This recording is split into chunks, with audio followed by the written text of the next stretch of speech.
எசேக்கியேல் தீர்க்கதரிசியின் புத்தகம் 38வது அதிகாரம் 7ஆம் வசனம். எல்லாருக்கும் தெரிந்த, நன்றாக தெரிந்த, அடிக்கடி வாசிக்கக்கூடிய ஒரு வசனம். நீ ஆயத்தப்படு, உன்னுடனே கூடின உன் எல்லா கூட்டத்தையும் ஆயத்தப்படுத்து, நீ அவர்களுக்கு காவலாளனாயிரு. ஆண்டவர் சொல்கிறார், நீ ஆயத்தப்படு. எல்லாரும் சொல்லுங்க, நீ ஆயத்தப்படு. ஆண்டவர் சொல்லிருக்கார், நீ ஆயத்தப்படு. இந்த நாட்களிலே அநேகருடைய வாழ்க்கையை பார்த்தீங்கன்னா ஒரு ஆயத்தமற்ற நிலைமை காணப்படுகிறது. அதுக்காக தான் இவ்வளவு நேரம் ஆலோசனை சொன்னேன். ஒரு மனுஷனை குறித்து வேதம் சொல்கிறது, அவன் எந்த ஒரு நற்கிரியைகளையும் செய்வதற்கு ஏற்ற ஒரு பாத்திரமா இருக்கிறானா. ஆண்டவருக்கு பிரியமான எல்லா நற்கிரியைகளையும் செய்வதற்கு ஏற்றமான பாத்திரம் தான் தேவ சமூகத்தில் கனமுள்ள பாத்திரம். அதான் கனமுள்ள பாத்திரம் என்று வேதம் சொல்கிறது. ஒரு சில காரியத்தை நாம் ஆயத்தம் இல்லாவிட்டால் நாம் கனமுள்ள ஒரு பாத்திரமா இருக்க முடியாது. ஒவ்வொரு நேரத்திலும் கர்த்தரை ஆயத்தமாக வேண்டும் என்று விரும்புகிறார். மத்தேயு சுவிசேஷம் 25வது அதிகாரத்துல 10 கன்னிகளை குறித்து எழுதியிருக்கிறது. அதுல 5 கன்னிகள் ஆயத்தமா இருந்தார்கள், 5 கன்னிகள் ஆயத்தம் இல்லாமல் இருந்தார்கள். ஒரு சில காரியத்தில் அவர்கள் அலட்சியமா இருந்தார்கள். நாங்க சுவிசேஷ ஊழியத்துக்கு போகும்போது நான் அடிக்கடி சொல்லியிருப்பேன், சில ஊழியர்கள் எங்களோடு கூட வருவார்கள். அப்ப நாங்க வேன்ல போய்கொண்டு இருக்கும்போது ஏதாவது ஒரு கிராமத்தில் இறங்கி ஊழியத்துக்காக சில காரியங்களை செய்ய வேண்டியிருக்கும். வேதத்திலிங்க பழைய ஏற்பாட்டில் நியாயாதிபதிகளின் புத்தகத்தில் எழுதி பார்த்தீங்கன்னா, அப்பொழுது கிதியோன் மேல் கர்த்தருடைய ஆவியானவர் இறங்கினார், அப்பொழுது சவுல் மேல் கர்த்தருடைய ஆவியானவர் இறங்கினார், அப்பொழுது சிம்சோன் மேல் கர்த்தருடைய ஆவியானவர் இறங்கினார். அப்படிங்கிற மாதிரி இவங்க மேல ஏதாவது இறங்கிற உடனே கண்ணை மூடிடுவாங்க. கண்ணை மூடி திக்கல பக்கல அப்படின்னு சொல்லி ஜெபிக்க ஆரம்பிச்சிருவாங்க. ஏன்னா இந்த வேலை செய்துக்கு என்னது? கள்ளத்தனம். அப்ப நான் நினைச்சு பார்ப்பேன், இந்த மனுஷனுக்குள்ள பரிசுத்தாவின் இருக்கிறார, இந்த ஊழியங்கள் இப்படி இருக்கிறது, இவர் செய்ய வேண்டும் என்று சொன்ன வாஞ்சை இருக்கிறாதா? ஏன் ஜெபிக்கக்கூடிய நேரம் இப்ப தானா? ஏன் இவர் செய்யக்கூடாதுன்னு சொன்னா மேல அழுக்கப்படக்கூடாது. வேதம் தெளிவாய் சொல்கிறது, நீ கர்த்தருடைய ஊழியத்தில் எந்த ஊழியமா இருந்தாலும் நாம் செய்வதற்கு ஆயத்தமாக இருக்க வேண்டும். அல்லேலூயா. ஆயத்தமா இருக்கணும். ஆயத்தம் இல்லாதவங்க ஆசீர்வதிக்கப்பட முடியாது. இந்த 10 கன்னிகள் 5 கன்னிகள் ஆயத்தம் இல்லையா இல்லாமல் இருப்பது யாருக்கும் தெரியாது. ஏன்னா வெளியரங்கமாக எல்லா காரியத்திலும் சரியாக இருந்தார்கள். மற்றவர்களைப் போல தலை அலங்காரம் இருந்தது, மற்றவர்களைப் போல வஸ்திரம் அணிந்திருந்தார்கள், மற்றவர்களைப் போல பாதரட்சி அணிந்திருந்தார்கள், மற்றவர்கள் போல தீவெட்டிகளை கையில வைத்திருந்தார்கள், அதில் பொருத்துவதற்கான எல்லா காரியங்களும் வைத்திருந்தார்கள். ஆனா அந்தரங்க வாழ்க்கையில, தனிப்பட்ட வாழ்க்கையில உள்ளே எண்ணெய் இல்லை என்பது வெளியில பார்க்கிற யாருக்கும் தெரியாது. ஆனா சோதனை எதுக்கு தான் வந்தது? அந்த காரியத்தை தான் வந்தது. படிக்கிற பிள்ளைகளுக்கு தெரியும், எந்த பாடத்தை ஒழுங்கா படிக்காம போனீங்களோ அந்த கேள்விதான் எங்க கேட்பாங்க. பாத்திருக்கீங்களா? அப்ப எல்லாருக்கும் நம்ம என்ன செய்யணும்? ஆயத்தமா இருக்கணும். இது மட்டும்தான் எனக்கு தெரியாது ஐயோ என்று சொல்லி இழந்து விடக்கூடாது. எல்லாவற்றுக்கும் ஆயத்தமா இருக்க வேண்டும். ஆண்டவர் எப்பொழுதும் ஆயத்தமாக்க சொல்லுகிறார். ஒரு 5 காரியத்தை தியானிக்க போகிறோம். முதலாவது, யோபின் புத்தகம் 11ஆம் அதிகாரம் 13ஆம் வசனத்தில் எழுதியிருக்கிறது, நீர் உம்முடைய இருதயத்தை ஆயத்தப்படுத்தும். நம்முடைய வாழ்க்கையில ஆயத்தம் என்று சொன்னால் எதை ஆயத்தப்படுத்த வேண்டுமா? இருதயத்தை ஆயத்தப்படுத்த வேண்டுமா? இன்றைக்கு அநேகருடைய இருதயங்கள் ஆயத்தம் இல்லாமல் இருக்கிறது. அநேகருடைய இருதயங்கள் ஒரு பக்குவம் இல்லாமல் இருக்கிறது. எனக்கு அன்பானவர்களே, உங்க இருதயம் ஆயத்தமா இருக்கணும்.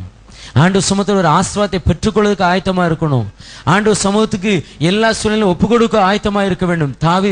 சாராளுக்கு குழந்தை கிடையாது, ஆபிரகாமுக்கு குழந்தை இருக்குது, சாராளுக்கு குழந்தை கிடையாது. அவ கண்ணீரோடு இருக்கிறாள், வேதனையோடு இருக்கிறாள். ஆபிரகாமுக்கு மனைவி பார்த்து வேதனை. ஏன்னா இந்த சாராள் ஆபிரகாம் கூப்பிட்ட இடம்லாம் வந்த ஒரு சகோதரி, சொந்த சகோதரி. சிறு வயதிலிருந்தே அவருக்கு தெரியும், நல்ல கனி நிறைந்த ஒரு நல்ல அன்புள்ள சகோதரி. அவர்களை குறித்து பேதுரு கூட புதிய ஏற்பாட்டிலே சாட்சியாக எழுதியிருக்கிறார். அவர் கணவருக்கு கீழ்ப்படிந்தவர்கள், அடங்கி இருந்தவர்கள், கணவருக்கு ஏற்றபடி தன்னை அலங்கரித்துக் கொண்டவர்கள், கணவனால் விரும்பப்படக்கூடிய ஒரு சகோதரி. குழந்தை கிடையாது, வயசு ஏறிக்கொண்டே போகிறது, வயதாய் கிளவி என்ற நிலைமைக்கு வந்து விட்டார்கள். குழந்தை இல்லை. ஆண்டவர் கடைசியில 90 வயதுல ஒரு குழந்தையை கொடுத்தார். 90 வயதுல குழந்தை செல்லம் போல வைத்திருக்கிறாங்க, சந்தோஷமாய் வைத்திருக்கிறார்கள். இப்பொழுது ஆண்டவர் சொல்கிறார், உன் ஏக புத்திரனை எனக்கு பலியாக, தகன பலியாக பலியிட்டு விடு. அடுத்து வசனம் ஒன்னும் எழுதப்படல. ஆபிரகாம் அடுத்த செகண்ட் அவன் ரெடியாகி விட்டான். கர்த்தர் நம்மிலே இந்த ஆயத்தத்தை எதிர்பார்க்கிறார். அல்லேலூயா. என் பிள்ளையை கொலை செய்வதற்கு கூட அவன் போறாங்க. இன்னைக்கு குழந்தைக்கு ஒரு சின்ன ஒரு வியாதி அப்படின்னு சொன்னா நம்ம தேவ சமூகத்துக்கு வரமாட்டேங்கிறோம். சின்ன ஒரு நஷ்டம் என்று சொன்னால் வரமாட்டேன் என்கிறோம். ஆண்டவர் சொல்கிறார், நான் உனக்கு ஒரு குழந்தையை கொடுத்தா அதை எப்படி பயன்படுத்துவதற்கு ஆயத்தமாக இருக்க வேண்டும். என்னுடைய குடும்பத்தில் ஊழியத்துக்கு போகிறேன் அப்படின்னு சொன்னேன். வீட்டில் சொன்னாங்க போகக்கூடாது, அப்படின்னா நீ வாத்தியாருக்கு படிச்சு நீ உதயசேர பேரு, அட பீடி முடிச்சுட்டு ஐயரோலா பேரு. நான் சொன்னேன் இதை விட மேலான சுவிசேஷ ஊழியம், மிஷனரி ஊழியம் இருக்கிறது, அதுக்கு போகிறேன்னு சொன்னாங்க. போகவே விட மாட்டேன்னாங்க. கடைசியில் ஒரு நாள் அடிபட்டு மூக்கிலையும் காதலையும் ரத்தம் வந்த உடனே முதல்ல சொல்றாங்க, ஆண்டவரே இவனை ஊழியத்துக்கு ஒப்பு கொடுக்கிறேன், ஊழியத்துக்கு ஒப்பு கொடுக்கிறேன். என்னைக்குமே பாருங்க, நமக்கு நல்லா இருக்கும்போது கொடுக்கறதுக்கு மனசு வராது. ஆனா கர்த்தர் என்ன விரும்புகிறார்? ஆபிரகாம் எப்படி தன்னுடைய மகன் இளமையாக செழிப்பாக ஆசிரமா இருக்கும்போது, செல்லம் போல இருக்கும்போது, அந்த சூழ்நிலை துக்கத்தை மனதில் வைத்து அடக்கி கொண்டு கொடுப்பதற்கு ஆயத்தமா இருந்தாரோ, அதே போல நம்முடைய வாழ்க்கையில வேணும். அல்லேலூயா. உங்க இருதயம் ஆயத்தமா இருக்கணும். இன்னைக்கு காணிக்கை கொடுக்கிறோம், எத்தனை பேர் கடினப்பட்டு கொடுக்கிறோம் தெரியுமாங்க? எத்தனை பேர் கஷ்டப்பட்டு கொடுக்கிறோம் தெரியுமாங்க? வறுமையிலிருந்து கொடுக்கிறவர்கள் இருக்கிறார்கள், கடன் பிரச்சனை நடுவிலிருந்து கொடுக்கிறவர்கள் இருக்கிறார்கள், நெருக்கத்தின் நடுவிலிருந்து கொடுக்கிறவர்கள் இருக்கிறார்கள், முறுமுறுப்பின் நடுவிலிருந்து கொடுப்பவர்களும் இருக்கிறார்கள். ஒரு பக்கம் வசனம், இன்னொரு பக்கம் பிரசங்கியாரு, இன்னொரு பக்கம் நம்ம சூழ்நிலை, எல்லாத்தையும் தாண்டி கொடுக்காட்டாலும் பயமா இருக்குப்பா, கொடுத்தாலும் இங்க கஷ்டமா இருக்கு. நான் சொல்கிறேன், நீ ஒரு கிறிஸ்தவ விசுவாச பிள்ளை, நீங்கள் கர்த்தருக்கென்று காணிக்கை கொடுப்பதற்கு நீங்க எப்பவுமே ஆயத்தமா இருக்கணும். நீங்க அதுக்கு பின்னாலவே ப்ரிப்பேர் பண்ணக்கூடாது. 10% கொடுக்க வேண்டும் என்று சொன்னால் ஏற்கனவே முதல்ல நீங்க எடுக்கக்கூடிய பணம் எதுவா தான் இருக்கணும். முதல் வேலை அந்த எல்ஐசி பாலிசி கட்டிடணும். நாளைக்கு முன்னப்பின எனக்கு ஒண்ணு ஆயிட்டுனா, நிறைய பேர் அப்படிதான் நீ கேட்டுறாங்க. நான் சொல்றேன், நீங்க எடுப்பது முதல்ல கர்த்தருக்கென்று எடுங்க. நான் வாரம் வாக்குத்தத்த ஆராய்ச்சி நான் முதல்ல காணிக்கையை போடுவேன். என்னோட கணக்கு நோட்டில் முதல் எழுத்து காணிக்கை 100 ரூபாய் அப்படின்னு தான் எழுதுவேன். எனக்கு அப்படி ஆசை, நான் முதல்ல கொடுப்பது கர்த்தருக்கு கொடுக்கணும். அது பின்னால் ஒரு காரியம் இருக்கிறது. அப்ப நம்முடைய இருதயம் ஆயத்தமாக வேண்டும். இன்னைக்கு கர்த்தருக்கு நம்முடைய இருதயம் பக்குவமாக வேண்டும். உங்க வாயில நீங்க எதையும் சொல்லலாம், கையினால எதையும் செய்யலாம், கடிதத்தில் எதையும் எழுதிடலாம். ஆனா உள்ளம் உண்மையா இருந்தா தான் நீங்க வெளியில செய்ய முடியும். சங்கீதம் 57 சங்கீதம் 7 வசனமும் 108 சங்கீதம் 1 சொல்கிறது, தாவீது சொல்கிறார், தேவனே என் இருதயம் ஆயத்தமா இருக்கிறது. இன்னைக்கு எத்தனை பேருங்க சொல்ல முடியும், என் இருதயம் ஆயத்தமா இருக்கிறது, என் இருதயம் ஆயத்தமா இருக்கிறது? 101 சங்கீதம் 2 சங்கீதக்காரன் சொல்கிறார், எப்பொழுது வருவீர்? உத்தம இருதயத்தோடு என்னுடைய வீட்டில் நான் நடந்து கொள்வேன். நம்முடைய இருதயம் எப்போதும் ஆயத்தமா இருக்கிறது. நம்முடைய இருதயத்தை கொஞ்சம் யோசித்து பாருங்க. நம்முடைய உள்ளத்துல எப்பவும் ஆண்டவரை துதிக்க ஆயத்தமா இருக்கிறோமா? செபிப்பதற்கு ஆயத்தமா இருக்கிறோமா? ஆண்டவருக்கு ஊழியத்தை செய்வதற்கு ஆயத்தமா இருக்கிறோமா? கர்த்தருக்கு கொடுப்பதற்கு நம்மகிட்ட ஒரு ஆயத்தம் இருக்கிறதா? ஆவிக்குரிய வாழ்க்கையில் ஒரு ஆயத்தம் வேணுங்க. அது எங்க தொடங்கணும் தெரியுமா? இருதயத்தில் தொடங்கணும். ஆமீன் சொல்லுங்க. எங்க தொடங்கணும்? நான் உன்னை ரொம்ப நேசிக்கிறேன் அப்படின்னு சொல்லிட்டேன் அப்படின்னா அது எங்கிருந்து வரணும்? முதல்ல இருதயத்தில். நினைவுகளின் தோற்றத்தை ஆண்டவர் அறிகிறாராம். ஆதியாகமத்தில் பார்த்தீங்கன்னா தெரியும், நினைவுகளின் தோற்றத்தை ஆண்டவர் அறிந்து என்ன சொன்னாரா? மனுஷனுடைய இருதயத்திலிருந்து வரக்கூடிய எல்லாம் என்னதான்? பொல்லாங்கு. அப்போ இருதயத்தின் தோற்றம் இன்னைக்கு ஏன் பரிசுத்தாவிலே நிரப்புவதற்கு உங்களுக்கு ஜெபவலை கொடுத்தோம் என்று சொன்னால், நம்முடைய கிரியைகள் மாறணும். பரிசுத்தாவின் உங்களை வர வர வர நம்முடைய கிரியைகள் என்ன செய்யணும்? மாறணும். நம்முடைய கண் பார்வை மாறணும், வாயின் வார்த்தைகள் மாறணும். பரிசுத்த ஆவியா நம்முடைய நிரப்ப இருதயத்தின் கிரியைகள் என்ன செய்யணும்? மாற வேண்டும். இன்னைக்கு பெந்தெகோஸ்தே அபிஷேகம் எத்தனை நான் பார்த்துருக்கிறேன். போனோடனே ஸ்ப்ரிங் மாதிரி உட்காந்து ஆக்ஷன் பண்ணுவாங்க. அன்னைக்கு ஒரு சகோதரி, ஒரு பெந்தெகோஸ்தே சகோதரியை குறித்து ஒரு காரியத்தை சொன்னாங்க. எல்லாருக்கும் தெரிந்தவங்க. அப்படி பச்சை மஞ்சள் ஊதா நிறைய கலர்ல கெட்டவரத்தெல்லாம் பேசினாங்களாம். ரொம்ப அது ஏச்சு வாங்கணும் நகையை கட்டின ஒரு பெந்தெகோஸ்தே சகோதரி நம்ம சபையை சேர்ந்தவங்க. அப்ப பாருங்க, பார்க்கிறவங்க என்ன யோசிக்கிறாங்க? அப்போ பரிசுத்த ஆவியான நம்மள வர வர நிரப்ப என்னுடைய கண் பார்வையும் என்னுடைய காதுகளில் கேட்பதும் என்னுடைய செய்கைகளும் கிரியைகளும் வார்த்தைகளும் என்னுடைய இருதயமும் மாறணும். அங்க என்னென்ன துர்க்குணங்கள் இருக்கிறோ அதுக்கு பதிலாக ஆவியின் கனிகள் அங்க வைக்கப்பட வேண்டும். நம்முடைய இருதயம் என்னம்மா? அறையில கோபமும் துர்க்குணமும் வேற காரியங்களும் நிரம்பி இருக்கக்கூடிய இடத்துல அன்பும் தாழ்மையும் பரிசுத்தமும் என்ன செய்ய வேண்டும்? வைத்து அடுக்கப்பட வேண்டும். அல்லேலூயா. அதாங்க அலங்காரம். கர்த்தருக்கு ஸ்தோத்திரம். ஒவ்வொரு நாட்களும் தயவு செய்து நகையை கட்டுறவங்கள நான் தாக்குறேன்னு சொல்லிடுறாங்க. ஏன்னா நான் அவங்கள தான் பாராட்டுறேன். ஏன்னா இதே போல பிரதிஷ்டை யாரும் எடுக்க முடியாது. தமிழ்நாட்டில் ஒரு சுமங்கலி பெண் நகையை காட்டக்கூடாது. வந்தாலே அமங்கலமா நினைப்பாங்க. அந்த சிலுவை தன்னுடைய தோல்ல தூக்கி அவங்க இப்படிப்பட்ட பிரதிஷ்டை பண்ணவர்கள் பாக்கியவான்கள். அல்லேலூயா. ஆனா நிறைய படிச்சவங்களுக்கு தான் என்ன இருக்கும்? பெரிய வேலை கிடைக்கும், அதனால இவ்வளவு பெரிய பிரதிஷ்டை பண்ணதுனால தான் அது சில மனசு அதான் பிரதர் நான் என்ன செய்யலை, அப்படிப்பட்ட காரியங்களெல்லாம் செய்யலை அப்படின்னு யோசிக்கிறீங்க. கர்த்தருக்கு ஸ்தோத்திரம். நீங்கள் நகையை கழட்டாது சரிங்க, பரவாயில்ல, அதை விட்டு. ஆனால் நிறைய நகையை போட வேண்டியிருக்கு, அதை நீங்கள் போடாமல் இருக்கீங்க. நிறைய அலங்காரம் பண்ண வேண்டியிருக்கு, ஆவிக்குரிய அலங்காரம், அது உங்கள் வாழ்க்கையில் இருந்தாலே போதும், கர்த்தர் உங்களை ஆசீர்வதிப்பார். அல்லேலூயா. அப்போ முதலாவது எதுல நாம் ஆயத்தமா இருக்க வேண்டும்? இருதயத்தில் ஆயத்தமா இருக்க வேண்டும். எந்த ஒரு நற்கிரியிலும் செய்ய ஆயத்தமா இருக்க வேண்டும். தேவனுடைய கடிந்து கொள்ளுதலை ஏற்றுக்கொள்வதற்கு ஆயத்தமா இருக்க வேண்டும். தேவனுடைய வார்த்தைக்கு கீழ்ப்படுவதற்கு ஆயத்தமா இருக்க வேண்டும். ஆண்டவருடைய சத்தியத்துக்கு கீழ்ப்படுவதற்கு நாம் ஆயத்தமா இருக்க வேண்டும். நான் சொல்ற வார்த்தையெல்லாம் உங்க காதுல கேட்டாலும் உங்க இருதயம் சிலருக்கு என்ன சொல்லும்? வேற ஏதோ பேசிட்டு இருக்கலாம். நீங்க ஆண்டவருடைய சமூகத்துல உண்மை ஆண்டவரே என்ற இருதயத்தை ஆயத்தப்படுத்தும். இந்த தேவனுடைய வார்த்தைக்கு நான் கீழ்ப்படிய வேண்டும் ஐயா, இந்த ஆண்டவருடைய வார்த்தைக்கு கீழ்ப்படிய வேண்டும் ஐயா. இருதயத்துல கீழ்ப்படிந்து பாருங்க, கர்த்தர் உங்களை ஆசீர்வதிப்பார். அல்லேலூயா. இரண்டாவது ஒரு காரியம், யாத்ராமத்தின் புத்தகம் 34வது அதிகாரம் 2வது வசனம். நிறைய பேர் இந்த பிரசங்க குறிப்பை வச்சிருப்பீங்க. ஆயத்தப்படு அப்படின்னு சொல்லி ஊழியக்காரங்க எடுத்தா நிறைய காரியத்தை எடுப்பாங்க. ஆனால் நான் சபைக்கு அமைதியாக சில ஆலோசனை சொல்வதற்காக இந்த தலைப்பை தேர்ந்தெடுத்திருக்கிறேன். யாத்ராமத்தின் புத்தகம் 34வது அதிகாரம் 2வது வசனத்தை வாசிக்கலாம். விடியற் காலத்தில் நீ ஆயத்தமாகி சீனாய் மலையில் ஏறி அங்கே மலையின் உச்சியில் காலமே என் சமூகத்தில் வந்து நில். என் சமூகத்தில் வந்து அதிகாலமே வந்து நில். ஆண்டவர் சொல்கிறார், விடியற் காலத்திலே நீ ஆயத்தமாக வேண்டும். அந்த மலையின் மேல் ஏறி உச்சில என் சமூகத்தில் வந்து நில் என்று சொல்கிறார். அப்ப இன்றைக்கு கர்த்தர் நம்மளை ஆயத்தமாக்கக்கூடிய இரண்டாவது ஒரு காரியம், அதிகாலையில் எழுந்து என்ன செய்ய வேண்டுமா? ஆயத்தமாக்க வேண்டுமாம். கர்த்தருக்கு ஸ்தோத்திரம். பாப்பா, இன்னைக்கு உனக்கு 6:30 மணி தான் அதிகாலையா? முந்திட்டா? சிலக்கு 6:30 மணி 7 மணி தாங்க அதிகாலைங்க. காலையில 8 மணிக்கே நான் எழுந்து டீ குடித்து விட்டு பல் துளைக்கி விட்டு அப்படின்னு சொல்றாங்க. காலை என்பது, விடியற் காலை என்பது விடியும் முன் வரக்கூடிய ஒரு பொழுதுக்கு பிறகு தான் விடியற் காலை. ஏன் விடியற் காலை ஆண்டவர் கொடுக்கணும்? எதற்காக அதிகாலையில் ஆண்டவர் கொடுக்க வேண்டும் என்று சொன்னால், ஒரு எந்த ஒரு காரியத்திலும் முதற் பலன் யாருக்குரியது? கர்த்தருக்குரியது. அல்லேலூயா. வேதம் சொல்கிறது, முதற் பலனான காளையை வேலை கொள்ள முடியாது. ஒரு பசு முதல் முறையா ஒரு கன்றை ஈன்று சொன்னால் அதன் மேல நுகத்தடியை வைக்க முடியாது. நுகத்தடியை வைக்க முடியாது. அது பலிபீடத்தில் ஏறணும். அது யாரும் வேலை செய்ய முடியாது.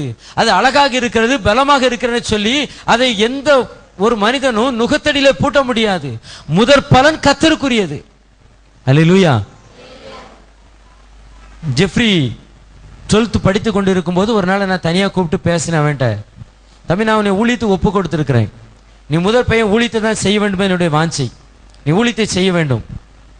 என்ன படிக்க விரும்புகிற என்று கேட்டேன். நீங்க எதுனாலும் சொல்லுங்க அப்படின்னா, நான் சொன்னேன், எதை வேணாலும் படிச்சுக்க, என்ன வேணாலும் படிச்சுக்க. டாக்டர் ஆகணுமா, இன்ஜினியர் ஆகணுமா, வேற என்ன படிக்கணுமோ, என்னோட ஒரு தகப்பனுடைய ஸ்தானத்தை அந்த காரியத்தை செய்வேன். எல்லாவற்றையும் படித்து விட்டு ஊழியத்துக்கு வந்து விடு. அப்ப நீங்க என்ன விரும்புறேன்னு கேட்டா, நான் வந்து இங்கிலீஷ் லிட்ரேச்சர் அப்படின்னா சரி அப்படின்னு சொல்லிட்டான். அதை படித்து கொண்டு இருக்கும்போது திரும்ப நான் அப்ப கேட்டேன் சமீபத்தில், என்னப்பா நீ என்ன செய்ய போகிறாய் என்று கேட்டேன். அவன் சொன்னா, நான் எம்ஏ இங்கிலீஷ் படிக்கணும்னா ரொம்ப சந்தோஷம், படிச்சுக்க. அதுக்கடுத்து என்ன பண்ண, பிஹெச்டி பண்ணனா படிச்சுக்கப்பா, ரொம்ப சந்தோஷம். அதுக்கப்புறம் என்னச்சு, அதுக்கப்புறம் உங்க கூட ஊழியத்துக்கு வந்துருவேன் அப்படின்னா. அது ரொம்ப பிடிச்ச, உங்க கூட ஊழியத்துக்கு வந்துருவேன் அப்படின்னா. அல்லேலூயா. பிஹெச்டி இல்லைங்க, எதை படிச்சாலும் பரவாயில்ல, அது கர்த்தருடைய ஊழியத்துக்காகத்தான் இருக்க வேண்டும். அல்லேலூயா. நான் சொல்றேன், அவன் பிஹெச்டி படிக்க போறானே, எம்ஃபில் படிக்க போறானே, அது ரெண்டாவது. கர்த்தர் இடையில ஒரு மாற்றத்தை கொடுத்து கர்த்தர் என்ன செய்யலாம், கொண்டு வரலாம். ஆனா நான் என்னுடைய வாஞ்சை என்னன்னா, எங்க சுத்தி வந்தாலும் உனக்கு சீட் எங்க தான் இருக்குது? பாஸ்டர் சீட்ல தான் உட்காரணும். அப்ப ஏன் விடியற் காலை ஆண்டவர் சொல்கிறார்டா, முதற் பலன் காலையில, விடியற் காலை அதிகாலை முதலாவது வேலையை கர்த்தர் கொடுக்க வேண்டுமா? முதலாவது நேரத்தை கர்த்தர் கொடுக்க வேண்டுமாம். 5ஆம் சங்கீதம் 3ஆம் வசனம் சொல்கிறது, தாவீது சொல்கிறார், கர்த்தாவே காலையிலே என் சத்தத்தை கேட்டருளுவீர், காலையிலே உமக்கு நேராக வந்து ஆயத்தமாகி காத்திருப்பேன். முதலாவது நேரத்தை நான் ஆண்டவர் கொடுக்க வேண்டும். இன்னைக்கு ஆயத்தம் என்பது எப்பொழுது தொடங்கிறது? 9 மணி 10 நிமிஷத்துக்கு இல்லங்க, அதிகாலை 6 மணிக்கு முன்பாக, 5 மணிக்கோ 4 மணிக்கோ அதிகாலையில் தொடங்குகிறது. நீங்கள் அப்பொழுதே ஆயத்தமா இருக்கும்போது அந்த நாள் முழுதும் கர்த்தர் ஆசீர்வாதத்தை கொடுப்பார். கரங்களை ஊத்தி அல்லேலூயா சொல்லுங்க. இன்னைக்கு அதிகாலையில் எழுந்து பழகுங்க. சகோதரிகள், பிள்ளைகளை அதிகாலையில் எழுப்பி பழங்க. அப்ப அதிகாலை வேளை கர்த்தருக்கு பயன்படுத்தும்படியா நான் பிள்ளைகளுக்கு கற்றுக் கொடுத்தால், முதலாவது அவன் ஆண்டவருக்கு என்று ஆயத்தமாகும் போது, கர்த்தருக்கு என்று இவன் ஆயத்தமாகும் போது மற்ற எந்த காரியத்தை குறித்து பயப்பட வேண்டிய அவசியம் கிடையாது. அல்லேலூயா. அதிகாலையில் எழுந்து அந்த நாளின் காரியங்களை கர்த்தருக்கென்று கர்த்தருடைய சமூகத்தில் ஒப்பு கொடுத்து விட்டால் நீங்க பயப்பட வேண்டிய அவசியம் கிடையாது. கர்த்தர் எல்லாவற்றையும் பார்த்துக் கொள்வார். முதல்ல இருதயத்தில் ஆயத்தப்படணும், இரண்டாவது அதிகாலையில் ஆயத்தமாக வேண்டும். அல்லேலூயா, அல்லேலூயா. கர்த்தர் ஸ்தோத்திரம். எத்தனை ஆம்பளையாட்கள் வாசப்படிக்கு வெளியில வேட்டி கட்டு ஓடுறாங்க தெரியுமாங்க? சரி சரி நான் போயிட்டு வரேன் அப்படின்னு வேட்டி கட்டுவாங்க. அவ்வளவு அவசரம், அப்படி அவசரமா ஓடுறாங்களாம். ஏன்னா இங்க லேட் ஆக்கிறது. எல்லாவற்றுக்கும் ஆண்டவர் காலத்தை கொடுத்துருக்காங்க. எனக்கு ரொம்ப பிடித்த ஒரு ஊழியக்காரர் ஆர்த்தர் டேவிஸ் ஐயா, அவரை குறித்து நான் மிகவும் சந்தோஷப்படுகிறேன். பஞ்சுவாலிட்டிக்கு அப்படின்னா அவர் தான். அவர் அடிக்கடி சொல்லுவாடே, வெள்ளைக்காரன் ஏன் நல்லா இருக்கான், இந்தியாக்காரன் ஏன் கஷ்டமா இருக்கான்னு, ஒன்று பஞ்சுவாலிட்டி தான், வேற ஒன்றும் கிடையாது. எல்லாம் இருக்குது. வெள்ளைக்காரன் உடனே செய்வான், இவன் என்ன செய்வானா, பிறகு பார்த்துக்கலாமானா. ஜப்பானிய மொழியில ஓய்வு என்கிற வார்த்தையே கிடையாதான் அந்த டிக்ஷனரியில.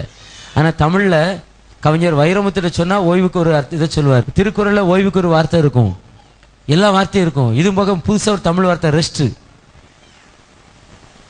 நான் என்ன செய்ய போறேன், ரெஸ்ட் எடுக்க போறேன். ரெஸ்ட் ரெஸ்ட் ரெஸ்ட் என்று சொல்லி நம்முடைய வாழ்க்கையில ஓய்வுல கழிக்கிறவங்க. இன்னைக்கு நம்ம ஓய்ந்திருந்தா மேல போய் ஓய்ந்திருக்க முடியாது. அல்லேலூயா. இந்த ஓய்வு நாள்ல மட்டும் வேலை செய்வாங்க. பன்னிக்கறி நாய்க்கறிலாம் வாங்கி என்ன செய்யறது, ஓய்வு நாள்ல தான் குழம்பு வைக்கிறது. நான் சொல்ல, வெள்ளிக்கிழமை செவ்வாய்க்கிழமை மீன் வாங்க விலை குறைவா இருக்கும். அன்னைக்கு மற்றவங்க சாப்பிட மாட்டாங்க. கார்த்திகை மாசம் இறைச்சி மீன் நல்லா சாப்பிடுங்க, மீன் கடையில கூட்டம் இருக்காது. அந்த மாதிரி சில காரியங்களை செய்யுங்க. மற்றவங்க அதனால கர்த்தர் நமக்காக இந்த காரியங்கள்லாம் செய்கிறார். இறைச்சி மீன் சாப்பிட்றதுக்குன்னு ஒரு காலத்தை வச்சிருக்கிறார். அவங்களுக்கு எப்படி சாப்பிடக்கூடாதுன்னு வச்சுக்க, நமக்கு என்ன செய்திருக்கிறார், சாப்பிடுறதுக்கு வைத்திருக்கிறார். அதிகாலையில் ஆயத்தமாகணுங்க. காலைதோறும் ஆண்டவருடைய கிருபை புதிதாக இருக்கிறது, காலைதோறும் புதிதாக இருக்கிறது. அந்த புதிய கிருபை ஆண்டவர் நமக்கு கொடுப்பாராம். அதிகாலையில் ஆயத்தமாக வேண்டுமாம். மூன்றாவது யோவேலின் புத்தகம் 3வது அதிகாரம் 9ஆம் வசனம். யோவேல் தீர்க்கதரிசியின் புத்தகம் 3வது அதிகாரம் 9வது வசனம். இதை புறஜாதிகளுக்குள்ளே கூறுங்கள், யுத்தத்துக்கு ஆயத்தம் பண்ணுங்கள், பராக்கிரமசாலிகளை எழுப்புங்கள், யுத்த வீரர் எல்லாரும் சேர்ந்து ஏறி வர கடவர்கள். யுத்தத்துக்கு ஆயத்தம். இன்னைக்கு இந்த உலகத்துல வாழ்ந்து கொண்டிருக்கிற நாட்களிலே ஒவ்வொரு நாட்களும் நமக்கு யுத்தம் ஆயத்தமா இருக்கிறது. பிசாசு எப்பவுமே அருவாளை தீட்டி ரெடியா வைத்திருக்கிறான். பிசாசு எப்பவுமே அவன் ரெடியா இருக்கிறான். நான் ரெடி அப்படிங்கிறான், வாரியா அப்படிங்கிறான். வேதம் சொல்கிறது கர்த்தருடைய பிள்ளைகள் யுத்தத்துக்கு ஆயத்தமா இருக்க வேண்டுமா. எபேசியர் 6ஆம் அதிகாரம் 11 18 வரை வசனம் உள்ள வாசித்து பார்ப்பீர்கள் என்று சொன்னால் அதில் எழுதியிருக்கிறது. எபேசியர் 6ஆம் அதிகாரம் 11ஆம் வசனத்தை மட்டும் ஒரு வாசிங்க. நீங்கள் பிசாசின் தந்திரங்களோடு எதிர்த்து நிற்க திராணியுள்ளவர்களாகும்படி தேவனுடைய சர்வாயுத வர்க்கத்தையும் தரித்துக் கொள்ளுங்கள். அநேக வேளையிலுமே தோல்வியர பண்ணி விடுகிறான். ஏன் தெரியுமா, நமக்கு அவனோடு யுத்தம் பண்ணுவதற்கு திராணி இல்லை. ஆண்டவர் வந்து பலன் ஒன்றும் இல்லை தேவா, ஆண்டவர் சில பலத்தை பெற்றுக்கோப்பா அப்படிங்கிறாரு. ஆனா திரும்ப நம்ம பலனை பெற்றுக்கொள்ள கிடையாது. திரும்ப ஆண்டவர் பலன் ஒன்றும். இந்த இப்படி பாடல்களை ஆண்டவர் சமூகத்திலே பாடுறோம், ரொம்ப நல்ல பாட்டு. ஆனா எத்தனை காலம்தான் நான் பாவி பாவி பாவி அப்படின்னு சொல்லிட்டு இருப்பது. ஒரு பையன் வாரா, இல்லாட்ட ஒரு பொண்ணு வாரா, நம்மளை பார்த்து கேட்கிற, ஐயா எனக்கு எழுத படிக்க தெரியாது, எனக்கு படிப்பறிவற்றவா, எனக்கு படிப்பறிவே கிடையாது, எனக்கு எழுத படிக்க சொல்லித்தாங்க. உடனே சொல்ல, வா இப்படி போடு, ஆனா ஆவனா ஈனா ஈயனா ஊனா கானா மானா இல்லைன்னு சொல்லி கொடுத்தாச்சு. நல்லா வாசிக்க, நல்லா செய்யறா. 1 வருஷம் ஆயிட்டு 2 வருஷம் ஆயிட்டு படுத்து விட்டு இருக்காங்க. இப்படி உங்ககிட்ட வந்து, ஐயா எனக்கு எழுத படிக்க தெரியாதியா, ஆனாவனா தெரியாதியா சொல்லி கொடுங்கன்னு நீங்க என்னங்க நினைப்பீங்க? 5 வருஷத்துக்கு பிறகு வராங்க, ஐயா ஆனாவனா தெரியாத எழுப்படி. அதாவது ஒரு பிள்ளை 1ஆம் கிளாஸ்ல எழுத படிக்க தெரியாம போகும், பிறகு எழுத படிக்கும், எல்லாம் செய்யும். காலம் ஃபுல்லா எனக்கு படிப்பே தெரியாது, எழுதவே தெரியாது அப்படின்னு சொன்னா அது படிக்கலன்னு அர்த்தம்.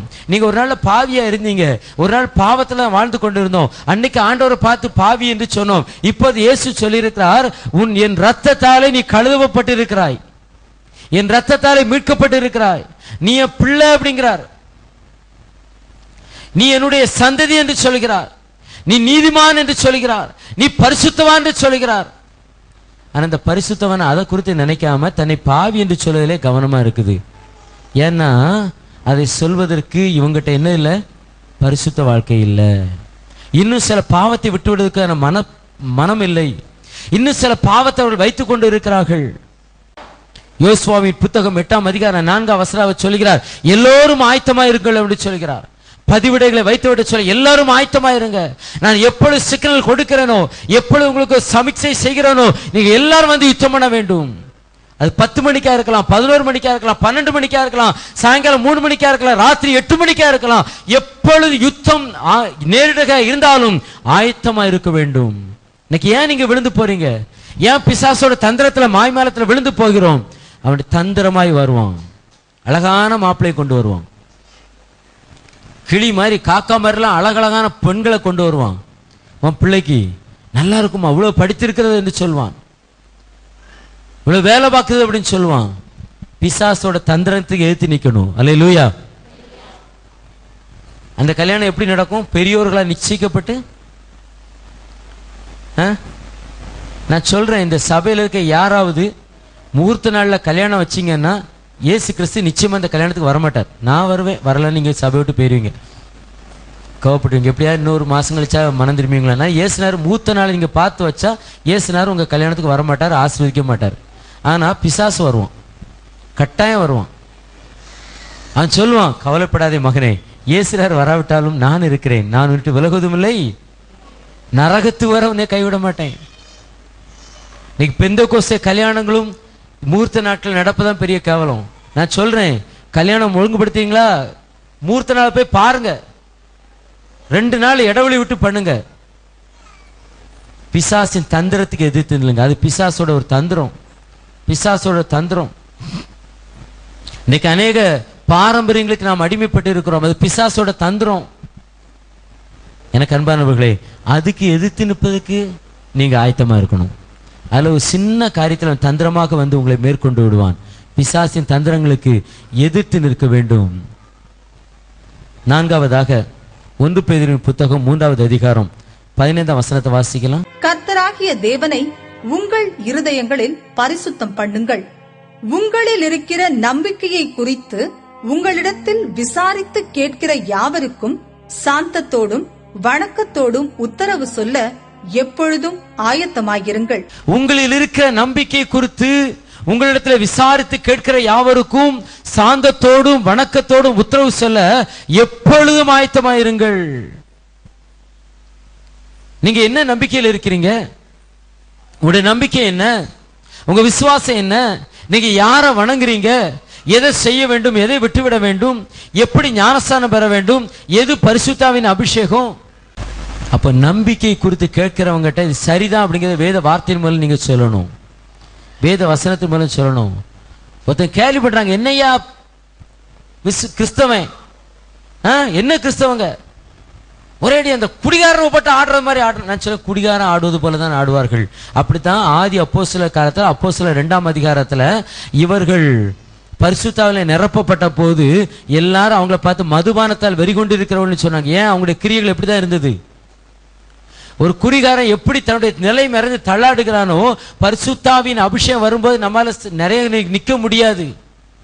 ஒரு குடிகாரன் எப்படி தன்னுடைய வாயினால எல்லாவற்றையும் வளருகிறானோ, பரிசுத்தாவின் அபிஷேகம் வரும்போது உங்கள் நாவு என்ன செய்யும்? வார்த்தைகளை பேசும், வேற வார்த்தைகளை பேசும். அது மற்றவங்களுக்கு புரியாது. சில காரியங்கள் அப்படித்தாங்க இருக்கும். வேதம் தெளிவாய் சொல்கிறது. இந்த நடவடிக்கையை பார்த்தா சில காரியங்கள் வித்தியாசமா இருக்காது. பிசாசு என்று உடனே தீர்மானித்து விடாதுங்கள். வேதத்தில் அதுக்கான ஆதாரம் இருக்கிறது. அல்லேலூயா.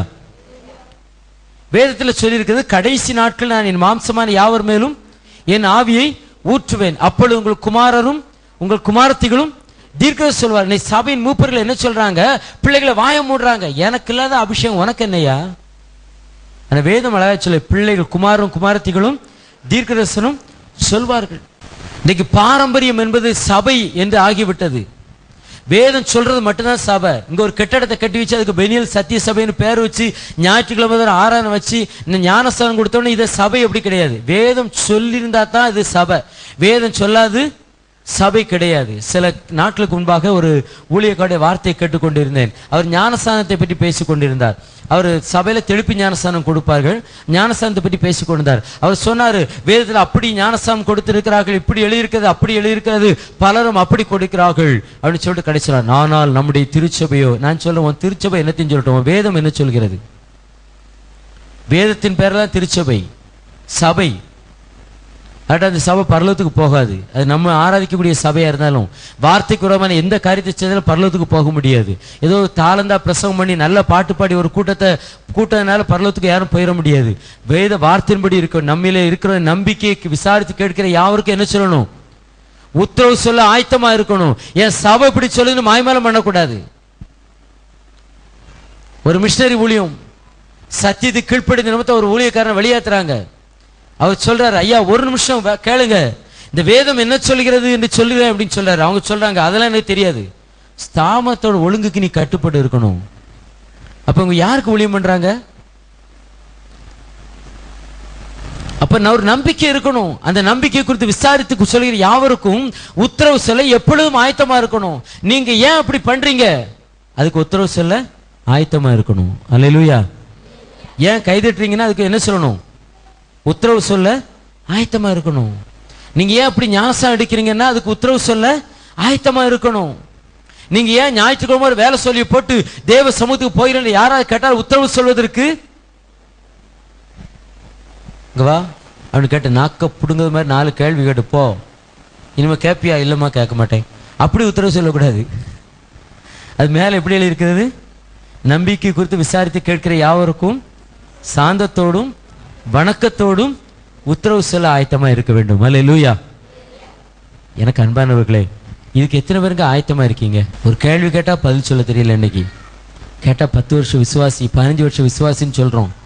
கேள்வி கேட்டா பதில் சொல்ல தெரியல. வேதம் எங்க இருக்கிறன்னு தெரியல. இன்னைக்கு ஆதியாமத்தை யாத்ராமத்துல லேவிய ராமத்தை புதிய ஏற்பாட்டில் தேடக்கூடிய ஆட்கள் இருக்காங்க.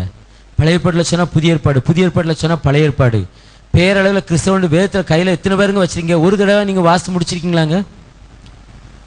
எத்தனை அதிகாரம் ஒரு நாள் வாசிக்க? எவ்வளவு நேரம் உலக வேலைகளை செய்கிறோம், எவ்வளவு நேரம் உலக காரியங்களை செய்கிறோம். வேதத்தை வாசிக்க வாசிக்க ஆசீர்வாதங்க. நம்முடைய நம்பிக்கை என்னதென்று நாம் தெரிந்து அதை குறித்து உத்தரவு சொல்ல ஆயத்தமா இருக்க வேண்டும். அல்லேலூயா. கடைசியாக மத்தேயு சுவிசேஷம் 24வது அதிகாரம் 44வது வசனம். ஆண்டவர் கொடுத்த ஒரு பாரம். நான் ஒரு பெரிய ஒரு பிரசங்கமா எடுக்காம பாயிண்ட்களை மட்டும் சொல்லிட்டு போறேன். சுருக்கமா உங்களுக்கு முடித்து அனுப்புகிறேன். உங்கள் இதயத்தில் இந்த சிந்தனை இருக்கணும். என் கத்து இந்த வருஷ கடைசியில ஆண்டவருக்குலாம் இன்னும் புதுப்பிக்கப்பட வேண்டும். 24ஆம் அதிகாரம் 44வது வசனம் மத்தேயுல. நீங்கள் நினையாத நாளிகையிலே மனுஷகுமாரன் வருவார், ஆதலால் நீங்களும் ஆயத்தமாயிருங்கள். கடைசியாக வேதம் சொல்கிறது இயேசு வரப்போகிறார், அதற்காக நாம் ஆயத்தமா இருக்க வேண்டுமாம். அல்லேலூயா. கர்த்தருடைய வரிக்கு ஆயத்தமா இருக்கிறேன்னு சொல்லுவாங்களா? கரங்களை வைத்து அல்லேலூயா சொல்லுங்க. நீங்க அல்லேலூயா சொன்னதுனால போக முடியாது, நீங்க சொன்னதுனால போயிட முடியாது. நீங்க ஆயத்தமா இருக்கிற இங்க ஏன்ட்ட சொல்லலாம், ஆனா அநேகர் பொய் சொல்லிங்கன்னு உங்களுக்கும் உங்க மனசாட்சிக்கும் தெரியும், ஆண்டவருக்கும் தெரியும். அதனால தான் ஆண்டவர் இந்த நாள்ல சொல்றாரு, நீங்க ஆயத்தமா இருங்க. உண்மையா மனசுல இருந்து நீங்க ஆயத்தமா இருந்தீங்கன்னா மனசுல இருந்து சொல்லுவீங்க. இந்த ஒரு 5 நிமிஷம் கர்த்தருடைய நாமத்துல ஞானஸ்நானம் பெற்ற உங்களுக்கு 5 நிமிஷம் போதும். ஒன்றும் இல்லை, அப்பாட்ட முழங்கால் படிட்டு, அப்பா நான் சில காரியத்தில் குறைவா இருக்கிறேன், உங்ககிட்ட வந்துட்டேன். மனதுருக்கம் மன்னிப்பதில் உன்னினைவாயிருக்கின்றார், ஓடிவா என் மகனே. சரி, ஆயத்தமாகணும், வருகைக்கு ஆயத்தமாக வேண்டுமாம். இன்னைக்கு நீங்களும் ஆயத்தமா இருந்தா தான் இயேசுவின் கடைசி எக்காலம் துணிக்கும் போது நம்ம ஆண்டுடைய ராஜ்யத்துக்குள்ள போக முடியும். உங்களுக்கு நல்ல ஒரு வீடு தேவை, உங்க பிள்ளைக்கு நல்ல ஒரு எதிர்காலம் தேவை, நல்ல படிப்பு தேவை, நல்ல வருமானம் தேவை, நல்ல ஆரோக்கியம் தேவை. இதெல்லாம் கட்டாயம் இருக்கணும், இயேசு உங்களுக்கு கொடுப்பார். ஆமென். ஆனா இதெல்லாம் எதுக்கு தான் வச்சிருக்கணும்? ஆண்டுடைய ராஜ்யத்துக்கு போகக்கூடிய காரியத்துக்கு பிறகுதான் வச்சிருக்கணும். ஹலோ ஆண்டவரே, வெயிட் 10 நிமிஷம் நான் இதை செஞ்சேன், அப்படி இருக்கக்கூடாது. எப்போ வேணாலும் போட்டுட்டு போறதுக்கு என்ன செய்யணும்? ஆயத்தமா இருக்க வேண்டும். அல்லேலூயா, அல்லேலூயா, அல்லேலூயா, அல்லேலூயா.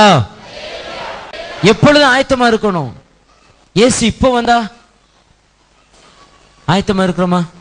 ஞானஸ்நானம் பெறவங்க சீக்கிரம் ஞானஸ்நானம் பெறாங்க. ஞானஸ்நானம் பெறாம பரலோகத்துக்கு போக முடியாது.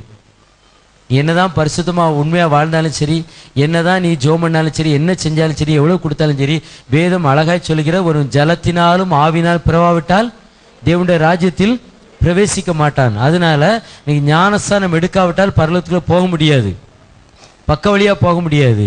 ஒரு கிருபையா ஏதாவது ஒரு ஓரத்தில் அப்படி ஒரு சீட்டு அன்ரிசர்வேஷன்ல மெட்ராஸுக்கு ஏறி போற மாதிரி அப்படிலாம் போக முடியாது. பரலோகத்தில் எல்லாத்துக்கும் ஆண்டவர் சீட்டை ஆயத்தமாக்கி வச்சிருக்கிறார். எல்லாத்துக்கும் இடத்தமாகி. ரெண்டாவது பரிசுத்தாவின் அபிஷேகத்தை பெற்றுக்கொள்ளணும். ஞானஸ்தானம் பெறது உங்க கடமை. பரிசுத்தாவி கொடுக்க யாருடைய வேலை? உங்களால பரிசுத்தாவை பெற்றுக்கொள்ள முடியாது. அப்படி பரிசுத்தாவை பெற்றுக்கொண்டீங்க, நீங்களாவே பரிசுத்தாவை பெற்றுக்கொண்ட மாதிரி இருந்தீங்கன்னா இன்னைக்கு அநேக பெந்தேகோஸ்தே சபைகளில் சொல்லக்கூடிய அந்த ஒரு வார்த்தை பரிசுத்தாவின் அபிஷேகம் தான் கிடைக்கும். சரி, அது பரிசுத்தாவின் அபிஷேகம், ஒரு வார்த்தை அபிஷேகம் கிடைக்கும். என்ன அபிஷேகம்?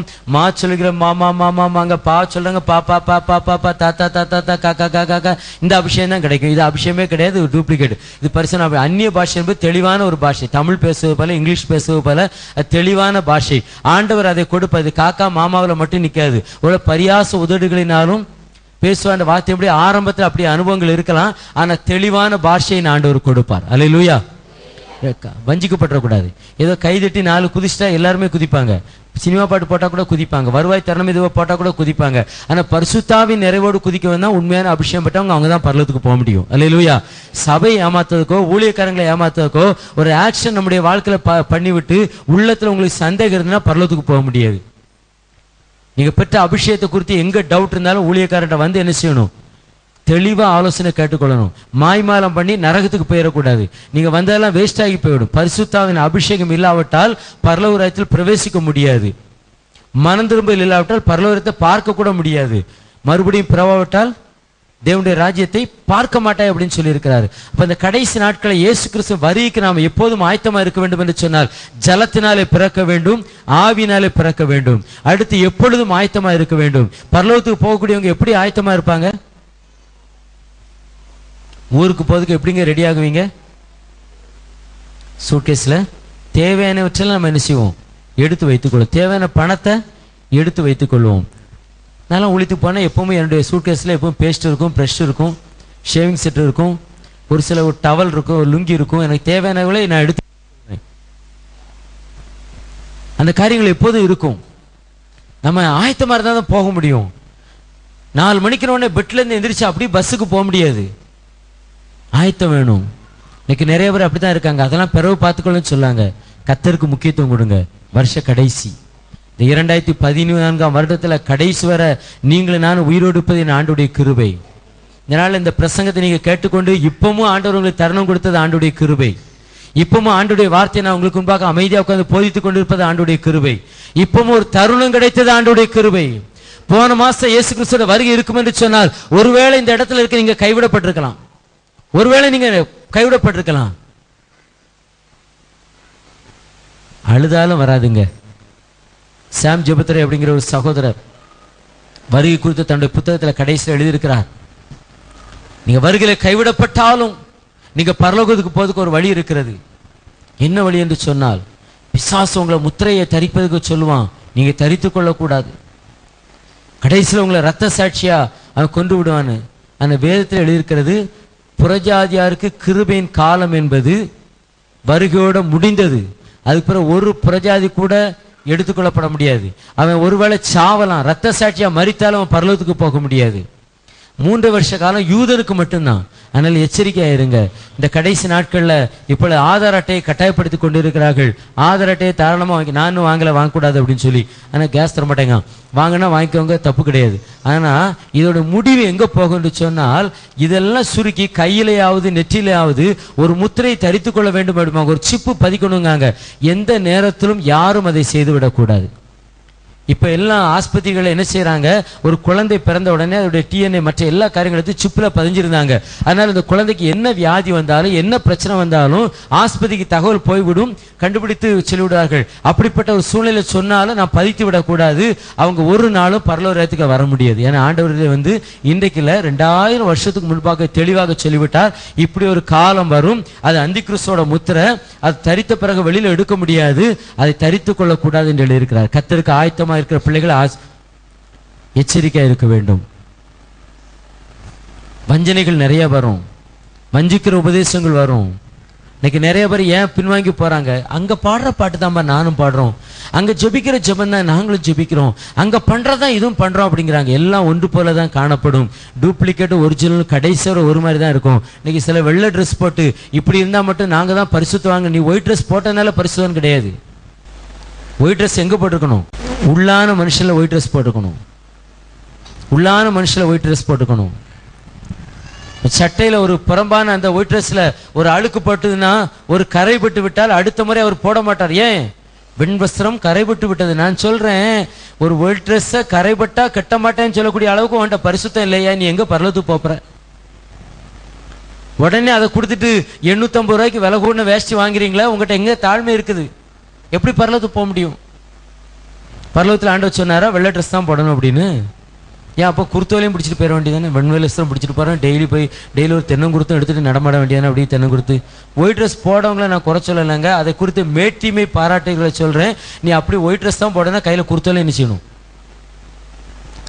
சொல்ல சரிதானங்க? ரொம்ப சொன்னா சொல்லுங்க. எங்கள் சௌரன்ட்ட ஒரு பெந்தகோஸ்தே அம்மா வந்தாங்களாம். நீங்கள் யார்? நான் பாஸ்டரா? தாடியெலாம் வச்சுருக்கீங்க நீங்கள் பாஸ்டரா? பைபிளில் எந்த வசனம் எந்த இடத்துலையும் தாடி வச்சுருக்கோம்னா பாஸ்டர்லன்னு எழுதலை.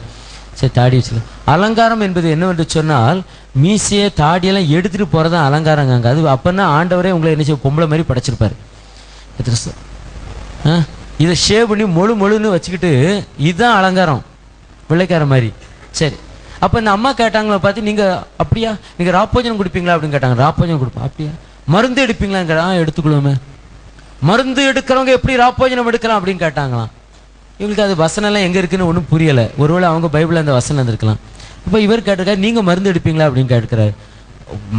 நாங்கள் தெய்வீக சுகத்தை விசுவாசிக்கிறோம், நாங்கள் என்ன மருந்து எடுக்க மாட்டோம்.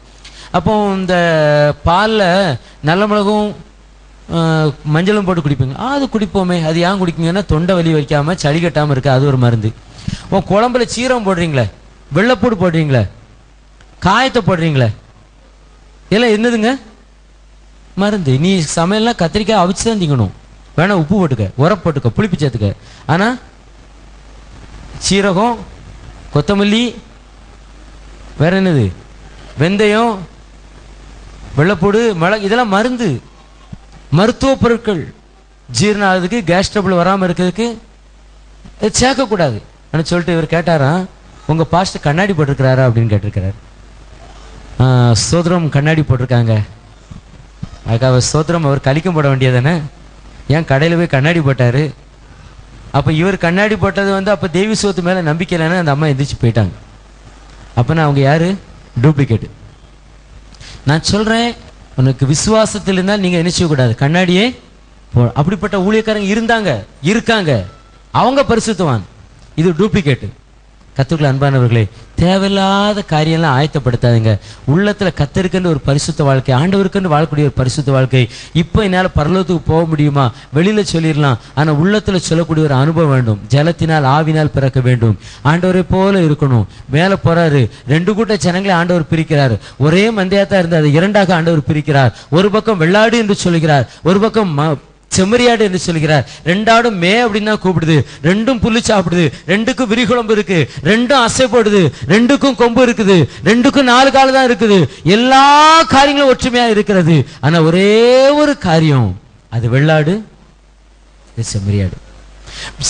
வெள்ளாடு நான் தெரிஞ்ச பிறகு கூட அது என்ன நினைச்சுக்கிட்டு இருக்குது? இப்போது ஆண்டவர் என்ன சொல்ல, பரலோகத்தில் கொண்டு போவார் தான் நினைச்சுக்கிட்டு இருந்தது. ஆனா ஆண்டவர் சொன்ன, சபிக்கப்பட்டவர்களே அப்படின்னு சொன்னப்பதான் ஷாக்கு. யாருப்பா சபிக்கப்பட்டவங்க? நானா? என் முகத்தை நல்லா பாருங்க ஆண்டவரே.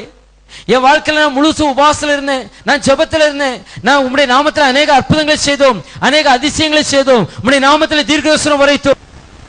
ஆண்டவர் தெரியாது என்று சொல்லிவிட்டேன். அந்த லிஸ்ட்ல நீங்களும் நானும் இருக்கக்கூடாது. அல்லேலூயா. ஆயத்தப்பட வேண்டும். முழங்கால் படிவிடுமா? கர்த்தருமே ஆயத்தமா இருக்க சொல்றார். நீ ஆயத்தப்படு.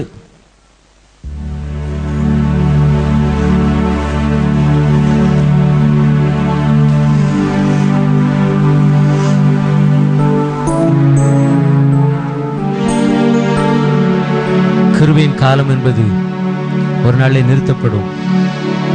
கிருபையின் காலம் என்பது ஒரு நாளை திரும்ப எடுத்துக்கொள்ளப்படும். பயங்கரமான ஒரு உபத்திரத்தின் நாட்கள் வரப்போகிறது.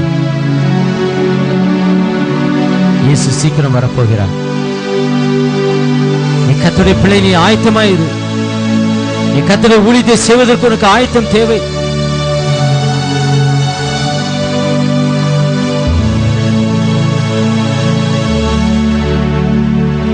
மத்தியான மத்தியான வேளையில கொஞ்சம் யோசித்து பார்ப்போமா?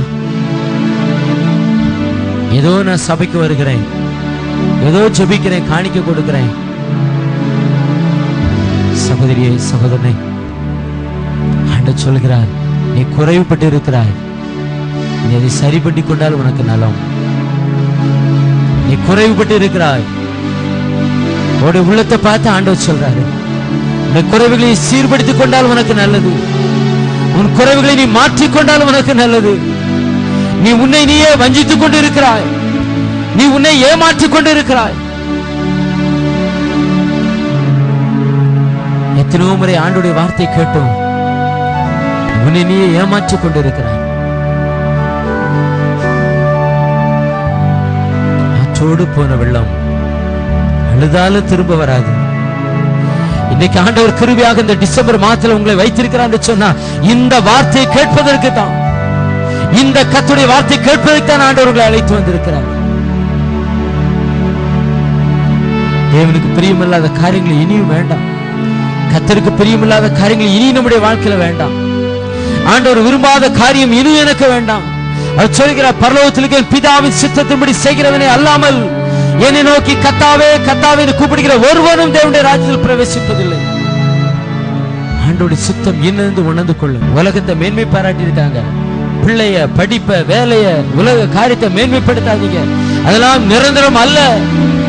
ஆண்டவருடைய ராஜ்யத்தை தேடும் போது அதெல்லாமே ஆண்டவர் கொடுப்பார். கர்த்தர் சமூகத்தில் அப்படியே அர்ப்பணிப்போமா?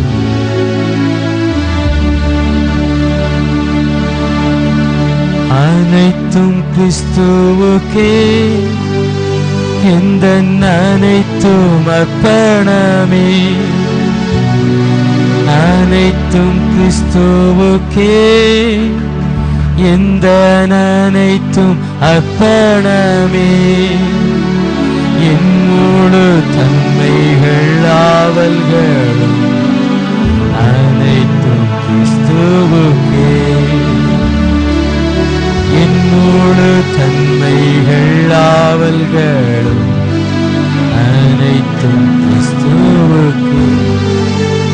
அநேகர் உங்கள் வாழ்க்கையில எப்ப பார்த்தா நான் பாவி பாவி பாவின்னு சொல்லி காலத்தை ஓட்டுறீங்க.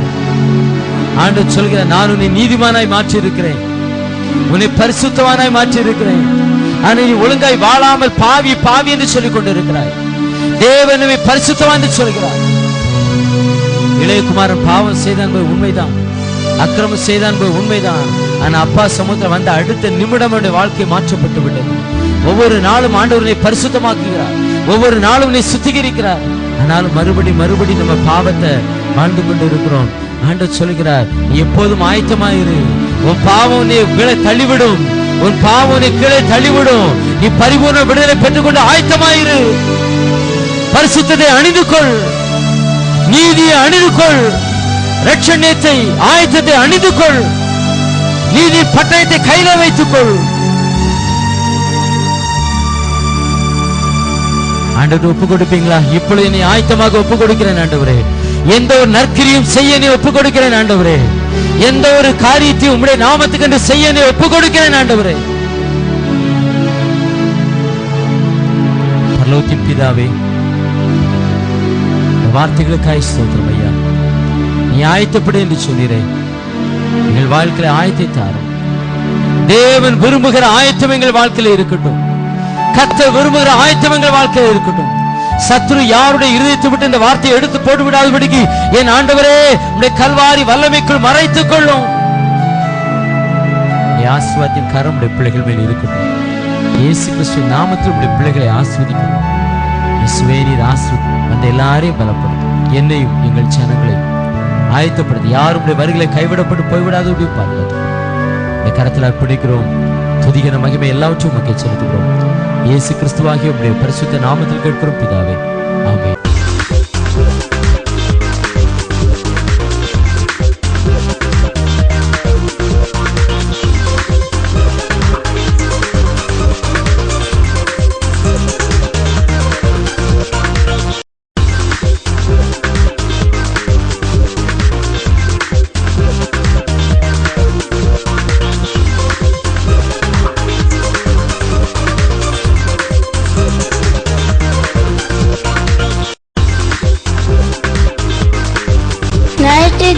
தோறும் காலை 10 மணி முதல் 12:30 வரை பரிசுத்த ஆராதனை நடைபெறுகிறது. ஒவ்வொரு வெள்ளிக்கிழமையும் காலை 10 மணி முதல் 1 மணி வரை உங்கள் அற்புதங்களுக்காக உபவாச கூட்டம் நடைபெறும். எல்லா மாதமும் 1ஆம் தேதி காலை 6 மணி முதல் 7 மணி வரை வாக்குத்தத்த ஆராதனை உண்டு. முதல் சனிக்கிழமை தோறும் காலை 9:30 முதல் 1 மணி வரை உங்கள் அற்புதங்களுக்காக பரிசுத்த உபவாச ஜெபநாள் கூட்டம் ஒழுங்கு செய்யப்பட்டுள்ளது. அனைவரும் வாருங்கள், விடுதலை பெற்று செல்லுங்கள். இயேசு கிறிஸ்து உங்களை ஆசீர்வதிப்பார்.